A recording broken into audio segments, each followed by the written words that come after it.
नमस्कार, जय हिंद, वंदे मातरम। मैं भारती यादव। एक बेहद दुखद घटना जो कि आप सभी को पता है कि चाइना की झड़प में हमारे 20 से अधिक सैनिक भाई शहीद हो गए। कितने आंगन सूने हो गए, कितनी माओं के लाल चले गए, कितनी मांगे सुनी हो गई और फिर से कई बच्चे अनाथ हो गए। लेकिन किसी पर कोई फर्क नहीं पड़ता है साहब। शहादत पर भी सियासत फिर से जारी है। जो हर बार होता है, दो ही लाइन बोली जाती है कि सैनिकों की शहादत बेकार नहीं जाएगी और इसका बदला लिया जाएगा। लेकिन फिर वही सियासत शुरू हो जाती है। मेरा एक सवाल है आपसे, आखिर कब तक ताबूत में तिरंगे में लिपट कर ये हमारे सैनिक भाई हमारे घर आते रहेंगे? कब तक हमारे घर उजड़ते रहेंगे?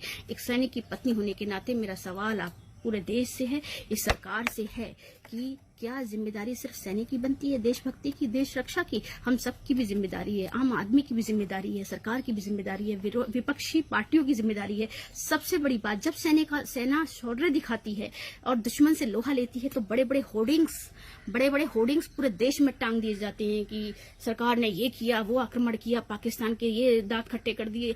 वो सैनिकों के शौर्य पर वही सियासत होती है और उसका श्रेय लेने की होड़ लगती है। आज जब मेरे सैनिक भाई शहीद हुए हैं तो मैं ये पूछना चाहती हूँ कि उस शहादत का कोई जिम्मेदारी लेने वाला क्यों नहीं है? आज कोई भी पार्टी क्यों नहीं कह रही है कि किसकी कारण ये हुआ, कहाँ चूक हुई, किस वजह से हमारे आंगन सुने हुए?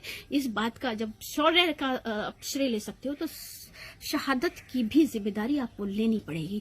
मैं किसी भी पॉलिटिकल पार्टी की बात नहीं कर रही हूँ, किसी एक की बात नहीं कर रही हूँ, लेकिन कृपा करके प्लीज हमारे जख्मों पर नमक छिड़कने का काम ना करें। शहादत पे सियासत बंद करें और जिम्मेदारी लें कि किस कारण ये हुआ है और फिर से ये ना हो। हम और शहादत देखने की हिम्मत हमारे में नहीं बची है। रोज कोई दिन ऐसा नहीं जाता जहां हमारे सैनिक भाई शहीद नहीं होते हैं।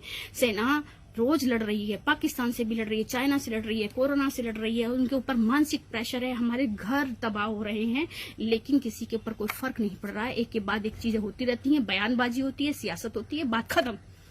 इंटरनेशनल लेवल पर कोई जस्टिस है ही नहीं, कोई बात करता ही नहीं है, कोई यूएन में इस बात को उठाता ही नहीं है हमारे देश से। अमेरिका का एक सैनिक यदि शहीद हो जाता है तो हंगामा देश में हो जाता है और वो तुरंत बदला लेता है। हमारे देश में ऐसा है ही नहीं। हमारे देश में कितने सारे ताबूत आ जाते हैं।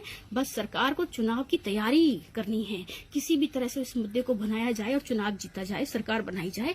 उनको हमारे दर्द से कोई लेना देना नहीं है, ये सब जानते हैं, लेकिन खामोश हैं। क्योंकि कुछ लोग तो ये भी कहते हैं कि सेना तो होती बढ़ती मरने के लिए, कुछ नेताओं के तो ये बयान आते हैं।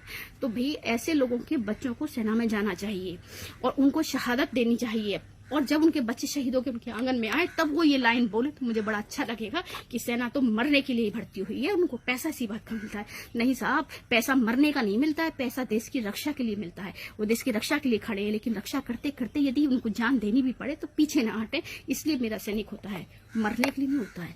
यदि आपको इतना ही शौक है शहादतों को फूल चढ़ाने का, ताबूत पर इतना ही जय जयकार लगाने का, तो अपने बच्चों को भेजना शुरू करिए। आप शहादत पर सियासत बंद करें।